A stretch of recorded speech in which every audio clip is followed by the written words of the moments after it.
Past 11 days, the Vietnam Memorial Traveling Wall has been on display at the USS Arizona Memorial. And this afternoon, a closing ceremony paying tribute to the more than 58,000 names listed on the wall, those who fought and died in Vietnam. During its time in Hawaii, thousands came to the wall to pay respect in their own way and in their own words. I've got 6 classmates from my high school up on the wall. I've got friends that I served with that are up on the wall. And a lot of times I wonder how many names are on this wall that we did joint missions together, that we passed by each other, shared a drink, just came in for stand down at times, and then went back out in the field. I basically wear the Medal of Honor for all the people that were there with me that night. Only one thing, that of course I'm the one that did one of the actions, but I feel that, I wear this for everybody, the living and the dead. Kailua resident Alan Kellogg won the Medal of Honor in 1970. As a Marine sergeant, he jumped on a live grenade to save his men. He survived the explosion. Last Friday, you can see him flashing the Shaka sign there. He was among the 100 Medal of Honor recipients invited to Indianapolis for the dedication of the Medal of Honor Memorial, bearing the names of those who went above and beyond the call of duty. The Vietnam Memorial Wall has a different meaning to different people. Some go to the wall to remember a loved one, remember a comrade, or just to be at peace with themselves. Tonight, the story of one former GI who survived the physical wounds of war, but came to the wall to help heal the mental scars. Come on, people now, smile on your brother, everybody. Vietnam, the mid-1960s. The buildup of U.S. forces is underway, but a special group of soldiers had already been there for years. 22-year-old Fred Peluso was a member of the 5th Special Forces, the Green Berets. 33 years later, Peluso is a successful businessman, owner of Scruples nightclub in Waikiki. On the wall inside, pictures of celebrities who have patronized his place.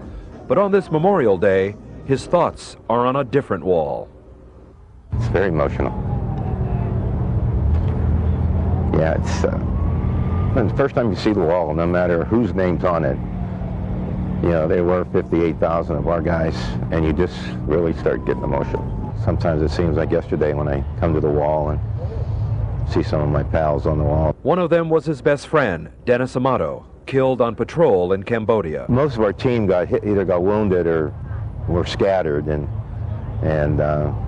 we were just running for our lives.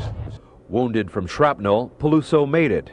He earned 2 Purple Hearts, 2 Bronze Stars, and the Silver Star for gallantry. But Peluso says the real heroes are the ones whose names make up this memorial.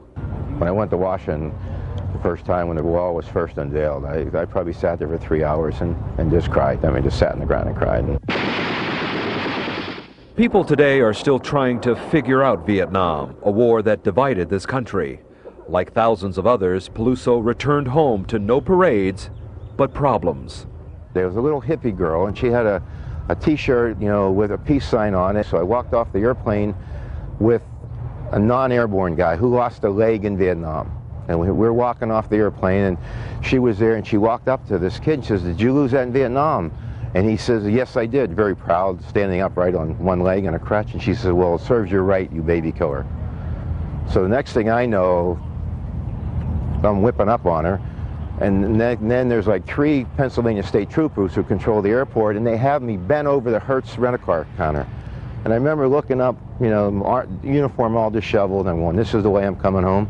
Although the war has been over for nearly 25 years, many veterans still battle an inner conflict. Peluso is one of them. Will there ever be closure for you? I don't think there'll ever be. I don't think if anybody says that, I think they're lying. It's such an emotional part of your life. I know I went a punk kid from Pittsburgh and came out a man, focused. Someone once said, once you're under fire in combat, your whole life changes, and I believe it.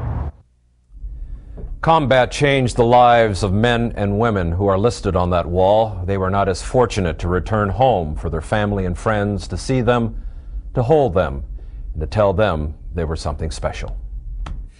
Every Friday, we here at KGMB9 try to promote Aloha Fridays by wearing contemporary Hawaiian fashion. It's comfortable, it's colorful, and it helps out the local industry. But did you know sales of Hawaiian wear